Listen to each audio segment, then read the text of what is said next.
I'm Jaclyn Johnson. And I'm Marina Middleton. And this is WorkParty, a podcast that's part work and part party. WorkParty celebrates a new generation of women who are redefining the meaning of work on their own terms and having fun while doing it. In this podcast, we are diving into all the areas of being a working woman. Mind, body, and business. No topic is off limit. Real talk and hot takes. Think of us as your internet work wives. This is WorkParty, the podcast. Wait, where's the champagne? Today's guest is someone we know, love, and are always excited to catch up with, Serena Kerrigan, the queen of confidence, aka the woman who literally turned her name into a brand. I've been online in the last few years, and I've definitely seen Serena's face pop up, and you have too. She's inspired by her bold, unfiltered takes on self-worth, dating, and what it means to build a business around radical authenticity. From launching the viral hit Let's Fucking Date during the pandemic to building SFK into a full-blown confidence empire, complete with best-selling card games, viral content, sold-out live shows, and a must-read Substack, Serena has redefined what it means to be a creator and entrepreneur in the modern media landscape. And now she's taking that storytelling power to a whole new level with her scripted debut, Older, Hotter, Wiser, dropping May 19th on Peacock. Serena stars in it, writes it, and executive produces the semi-autobiographical 7-episode series developed through NBCUniversal's inaugural Creator Accelerator, which we hear all about. It's smart, chaotic, honest, and deeply her. In this episode, we're going to dive deep into building a personal brand in public, making confidence a model, and what it looks like to step into your next chapter with intention, humor, and heart. Welcome, Serena. Serena! Hi, guys. We're so happy you're here. So excited to have you. You are such an icon. You know how much I am obsessed with you. Likewise. We have so much fun every time we are together, and I think that you always give this main character energy. But what was the moment that you knew you wanted to build a business around who you are and that energy that you always walk around with? For sure. I used to work at Refinery 29 for 3.5 years as a video producer, and it was such an amazing time to work there. At that specific time, it was like 2016. I just had graduated college, and I loved the idea of the fact that I was like a writer, producer, was making content for this incredible company that was all about championing women and empowering women. And the more I worked there, as the years passed by, I realized that they had a real problem with, I don't want to say finances, but just how the company was run, in the sense of like they were so dependent on investors and branded content. And without those things, it was very difficult to sustain. The irony was that they built such an amazing brand. So why didn't they go into product lines? Why didn't they expand? Why didn't they have a subscription? Like they just didn't have enough money to sustain the business. All of the content we were making was free, and there were a lot of people working there. And we also weren't being paid that much.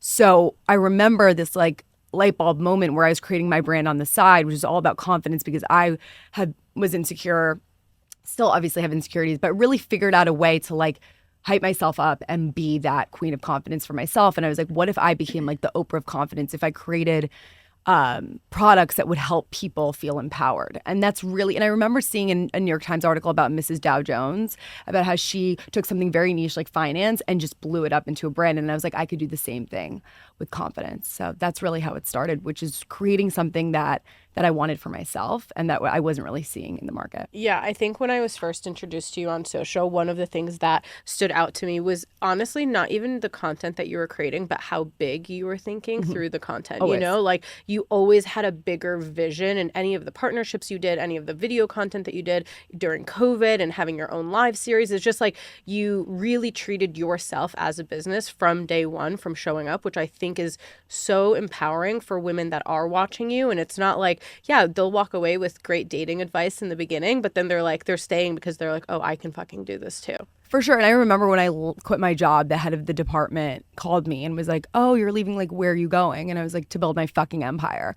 And I had no idea what that meant. Like, I didn't know. And that's the thing. It's like, you don't have to know. I didn't know that I was going to be an entrepreneur and create card games and all the things that I'm doing. I didn't have that in mind. And I think that that's the problem with social media, and we think that everyone has it all figured out and that they went to business school, and that it's not that. It's just one step at a time, and really focusing on like something that's really just guided me was always like, you can't sell what you wouldn't buy.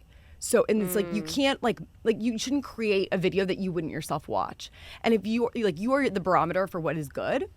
So like I've tried to sell products that like have totally flopped, like wrapping paper, for example. I still have like 140 rolls to sell. Why? Because I don't buy wrapping paper. So why the fuck am I selling wrapping paper? You know what I mean? And What it's does such it a say great on the way wrapping to like, paper? it had my face on it. It was like for Christmas. I can't. Like, why, of course, like some rando like would not want to have me at their Christmas tree. I can't. Anywho, I have a lot to sell if you ever want it. But the point, it was such a great lesson. Still have it. I probably will be wrapping my gifts for. I don't even wrap my gifts. See, that's the thing. I hate wrapping. I don't know why I did this, but it was such a great lesson. And I even found it. You know, I've been talking about a book, and it's like, well, what book do I want to write? And then I was just thinking, like, well, what are the books I read? And I think that is the way, because if you don't read the book that you would write, then don't write the book. And that's literally with anything, right? With any content creation, event planning, anything. Would you want to go to your event that you're planning? And if you can answer yes, then great. Then you can sell it. If not, then you got to recalibrate. Well, I think that's where like the authenticity comes in. Like I think one of the things that stuck with me, like when I first started seeing your content, was like you were extremely vulnerable and authentic to like, again, what you were going through in that moment. So while I love that you were like had business brain and business kind of ideas behind it, you were still not pretending, to your point. Like it felt very authentic to who you were. So obviously showing up on the internet and being vulnerable, very scary. Yeah. So talk to us about like getting over that hump and what you've learned along the way. I feel like I just meet so many people now that everyone wants to be a creator, and I don't blame them. There's so much money in this industry. Like, get your bag. And like, I think at this point, with whatever career you're in, like you should have a following. You should have, it's basically your resume, right? It's showing what you're doing. And the thing that I just hear over and over again that stops them is like, they're afraid of what people think. Yeah. And I really think like, and by the way, I'd get scared too, right? Like I'm going to post something, I'm like, and I think, but it really, what you have to just constantly remind yourself is like, no one fucking cares. No one cares. Like I'll ask you guys yesterday, can you tell me 3 Instagram stories you tapped through? Like verbatim, can you just tell me no. Yeah, no. Like I can't remember anything that I'm tapping. So that should show you that like no one cares, like no one remembers. Like just keep posting what, feels good for you, and it'll resonate or not. And yes, you might post something and make a mistake, or it might be cringy, but who's paying your bills? Yeah, exactly. You are. Yeah. You're so in tune also with your community and your audience. I think that like plays a big part of the decisions that you make in your business. So Let's Fucking Date was such a game changer. What did that experience teach you about taking risks and like really showing up consistently? I feel like, are we talking about the game or the show? Let's start with the show. Which is crazy. It was 5 years ago. Like time effing flies. Wow. I feel like for me, I'd quit my job at Refinery 29. I was single. It was COVID. It was lockdown. It was going live a lot, because that's another thing too. It's like, when you're first starting a project or something, you have to just make it as easy for yourself as possible. I don't like editing. To this day, I still don't. My favorite format is live. Like this, I love live. Like it's something that I grew up like with Refinery 29. I was very trained in live, and so when I quit my job, I was like, I'm just going to live on Instagram all the time. And that is just because it just felt so comfortable to me. And then that kind of transitioned into the dating show. And then when I did the dating show, which was me dating 50 men in 2020 over the course of 3 seasons on my couch, blind dates completely, was still single after the fact, but like absolutely crushed it, and got the second season sponsored like for 6 figures. Like because I really was committed. Like this isn't just a show on Instagram. This is a TV show. Because people would say to me, they were like, why, like, are you going to bring it to a streamer or Netflix? And I was like, no, because by the time that happens, it'll be over, right? And it part of the show too was the interactivity with your audience and giving them this like role to play in the comment section. But I really always thought like big picture, like this is a real show. Okay, what does a real show have? It has a theme song, it has a graphics package, it has like, fandom, like, and that's what I really try to build with Let's Fucking Date. And so then I was just listening to my audience, and they were constantly like, I'm going on a virtual date, a FaceTime date, or I don't know, I'm sneaking out and just going on a COVID date. Like I need help talking to these guys. Like you ask such good questions, like can you send me them? And then I realized, oh wow, there's a need for people to feel confident on dates. What if I could create a way to be on every date without physically having to be there? And that's kind of where the card game came through. And so then from there, I just list more. Oh, we want an X-rated version. So it's, again, constantly listening to your community. I don't understand. Like I respond to all my DMs. Like I really am constantly trying to I have Zooms with my OGs. I know who my OGs are. Like I invite them to my events. Like I make sure that they're there, because if not, that's your consumer. Like you have to, those are the people that are going to give you your performance review at the end of the day. Yeah. Right. Yeah. Totally. Did that answer your question? Yeah, and Yeah, I love 100%. the idea that you were saying I didn't wait. Like there's this great like Mark Duplass quote where he's like, I think so many creatives and creators are waiting for the cavalry to come, like waiting for the phone call, waiting for the production company, waiting for the book deal. But it's like, you are the like go. Like you just have to do it. And I think that's like a really good lesson for any entrepreneur is like, don't wait around for the thing to come to you. Like you have to make the thing happen. And then eventually things will come to you. So you have some big news. Oh, yes. I mean, I've been saying that I wanted my own TV show probably since like I was a little girl. And, you know, you just have to speak it out there. That's another thing too. Like you have to constantly, and I spoke a little bit about this at Create and Cultivate, but like how important it is to just be so honest and open and vulnerable about what you want. I think that women like are so afraid and they don't give themselves permission to, which is why I always do like manifestation courses and vision boarding and like, because I think it's like, I want to, you know, inspire people to give themselves just like the space to say like, what do you want? What do you wish for? Like what if I was a magic genie, like what could I give you? What could I grant you? And not feeling afraid, well, what are people going to think if I don't get that? No one cares. And also like, it really is the first step. So forever I'm like TV show, writing, starring in my TV show. And you know, 3 years ago, I got a call from NBC that they were doing a Creator Accelerator program. And they're picking 11 creators to go through the green light process to eventually have a show on Peacock. From those 11, it got down to 4. 4 were greenlit. Mine was one of them. And my show, Older, Hotter, Wiser, comes to Peacock on May 19th. Oh my gosh, so soon. How Congratulations. exciting. Okay, so tell us a little bit about it. I don't know how much I can say. I'm in the show. I wrote the show. I worked with an incredible crew in LA. We shot the whole thing in a week. It's shorter form. Like it's not like the length. It's not like a 30-minute Scripted. episode. It's scripted, 7 episodes. It's about a woman who is doing a live comedy show in LA and has a prop that she needs to bring to LA, but the plane won't take it, so she convinces her boyfriend to drive across the country and everything goes wrong. How exciting. Wow. So that's a huge leap into a completely, obviously, like different but adjacent industry. What else is in the pipe? Like, what's next that we're manifesting? A book. Love. Doing that too. A lot of writing, really going to writing. Yeah, I love that. But I really feel like, you know, for me, something that's I've always like, it's like if I don't feel challenged, if I'm not stepping outside of my comfort zone, that's when I get anxious. I'm constantly like, I'm okay with not knowing and being like feeling scared. Like I want to constantly feel challenged and I don't want to feel complacent. Yeah. And I feel like sometimes like I really wish I could be someone who'd sit in their room all day making videos. Like that just doesn't feel. I'm way more collaborative. I want to be out. I'm an extrovert. Like I want to be on a team. I don't know. Like I love that. And so I'm just constantly trying to push the bar and like see where I can end up. Yeah, it's so cool to kind of watch that journey evolve. And I think from the outside looking in, it just looks like, oh, okay, you know, she started creating content. Oh, and she did this like live show and then she created products and now she has a TV. It's like, it looks very linear and like it's like, you know, like you had no downs, you had no like, you know, messes up, anything. Can you just walk through like from the back end, right? Behind the scenes, like what the hell does it actually look like that you kind of aren't sharing? Okay, great. So for this show, when I did the pitch, which like I prepared for months and it was really intense, like, you know, in the meeting, in the actual pitch, there were a lot of people that were on Zoom and they couldn't hear the video, like the sizzle. Then the people in the room couldn't. It was super far away. Always. Like every technological, like I went home sobbing. I was like, I boofed the whole thing. Like, and I just like, I did like a little kind of like performance moment, but people online couldn't see because it was so far away. It was just like so cringe. And I literally was like, I'm not going to get it. Then I got greenlit and then the writer's strike happened. So this dream of mine where I'm like, I'm making a show, immediately like it's on pause. Like we don't know if it's going to happen. And for like over a year, right? So that's just an example of like, just like, and it really during that year, I was like, okay, this has literally been a dream of mine forever. But if it's not meant to be, like it just isn't. And I have to pivot. And I ended up doing a bunch of other projects that I was super passionate about in the interim. And that's another thing too. Like you have to kind of like have a couple things rolling at the same time. Because I'm really thinking always like 2 years ahead. Like I'm thinking like, okay, I knew the show was coming out in May, but I already have the next project that I'm working on now for 2026. Like I think like that. Because if I don't have that mapped out, then I get nervous.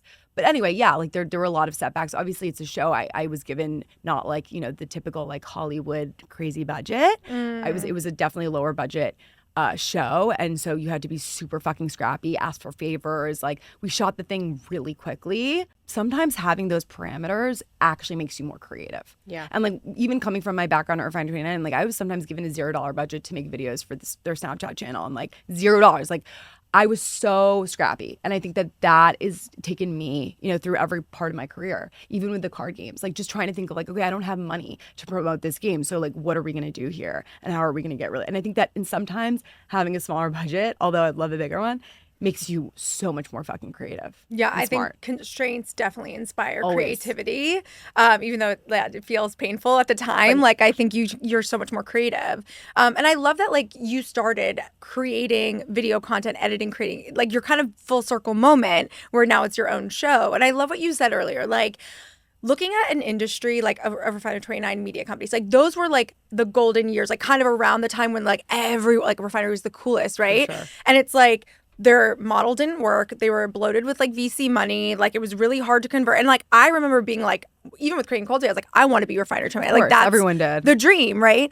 But it's funny, like, you actually can take a step back and see those inner workings of whatever job you might be having and say like, I think I can do it differently and better, and taking that leap and, getting to where you are today is just so amazing. For sure. And like, even like, I'm writing a movie right now, and I was like, I've been like soft pitching it a bit, and I'm like, I'm not just gonna like pitch you a great movie. Like, I know the marketing behind the movie. Like, I know how to get girls into that theater because like they're gonna be so excited about this. And so I think of it's like everything is kind of just preparing you for the next thing. Everything is just so. I think it's important to have a lot of things going, and but also everything relates back to the brand. And I think like I remember in high school, it's like always about the thesis statement. Like, what is the thesis statement for every project? And like, it always connects, which is like at the core.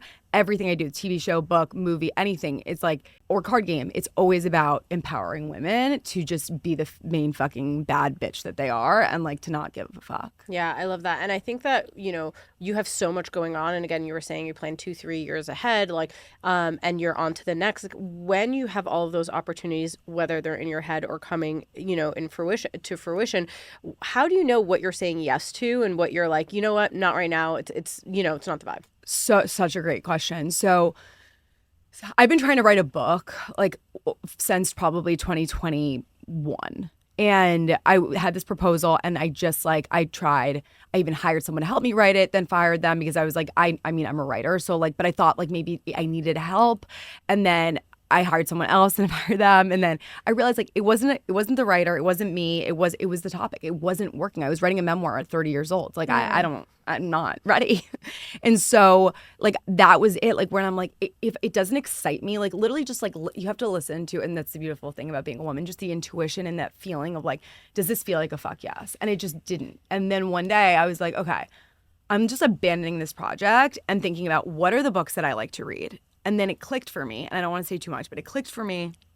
And then the book proposal, when I say poured out of me in 2 weeks, like, it was just like that. And I was, that's why. And it's okay to change your mind. And I think that sometimes we are like, well, we committed, and like, we committed to working with this person. We committed to this idea. And like, yeah. And I remember calling my agent being like, I don't want to do this anymore. And she was like, okay. And I was like, I don't know like what I want to do. And then the next day I was like, wait, it came to me, and then it just everything just fell into place.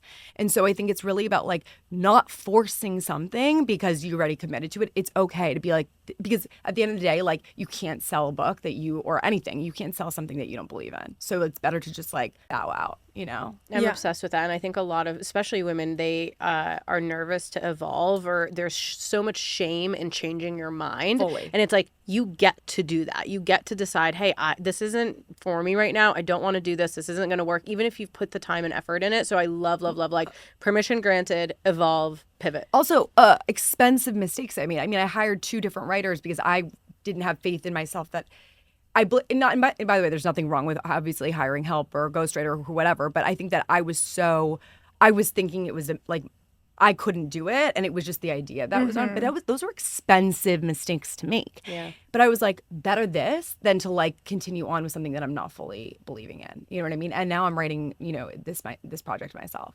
Amazing. That's saying too much. I think one of the things that stands out is obviously your brand and your business is around you. It's around you and your energy and how you show up. How do you manage to show up, keep the humor, be light while things are also heavy in the background? It's hard. I feel like, when I turned 30, something changed where like I wasn't interested in commodifying my life anymore.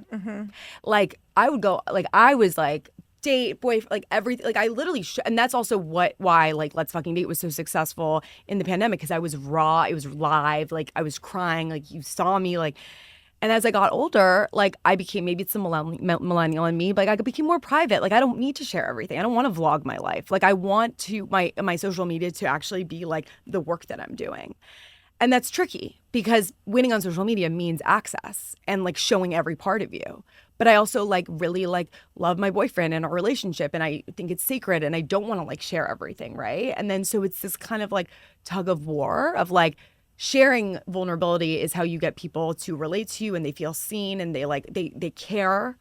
But then I also think that as I've gotten older, like I don't want to share as much. And so it's definitely like a constant. Yeah. Boundaries are really important in business, especially when you're the face of it. You know, to your point, I think like actually that's a really great move, you know, long term. And like I think you're doing all the right things by, again, going into Hollywood and TV and the things that don't require necessarily so much of that side of it, because, you know, it is exhausting. I think people don't talk about that, and it can feel like you're opening yourself up to like, you know, those types of things. So 100%. Gut feelings or guardian angels, I think that's like a really good, you know, especially about the book and all those things. Like if it's not working and you're not feeling like business should feel easy and hard. And if it's feeling hard and hard, like there's a reason for that. Like something's off. So I think like those, you know, listening to your gut, setting those boundaries is super important. But like posting all the I just got sick of like posting about myself. Like I've said everything I need to say. Totally. I've said it all. Like I've said everything I need to say. And then I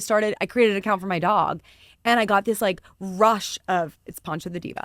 And it's like, I got a rush of creativity again because it was a character. And I could literally write for this character. And he's like a diva and loves a Birkin and Aperol Spritz. And he hates his poor parents. And like, it's just so fun to write for him. Hilarious. And I realized that like, and his account is like at 67,000 followers. He's 5 months old, guys. Like, sorry. Killing it. Yeah. But the point was like, I realized that writing for a character is really what feels natural to me. And I think when I first started online, I was writing for that character of SFK, like my alter ego. And then as I got older, more comfortable in my skin, I didn't want to be that character anymore. But then I was like, I don't really know how comfortable I am showing up online as Serena. So it's just it's a constant for sure.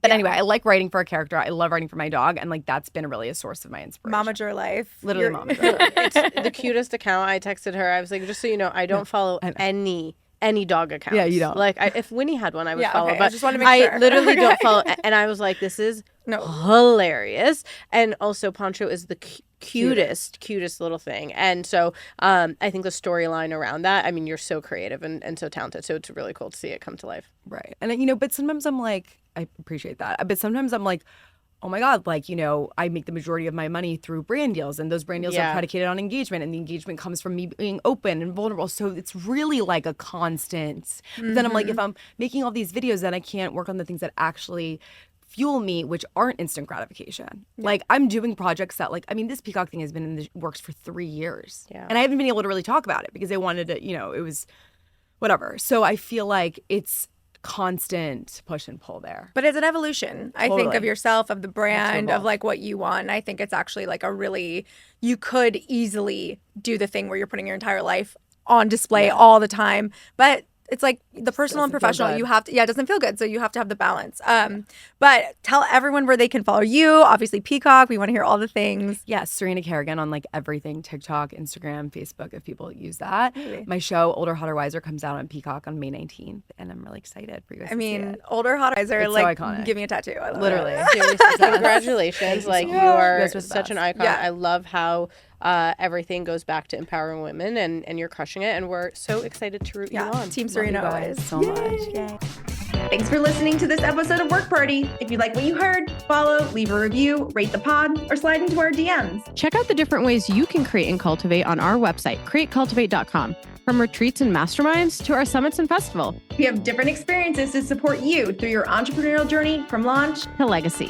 Follow us at Create Cultivate on all platforms, and don't forget, work hard. Party on.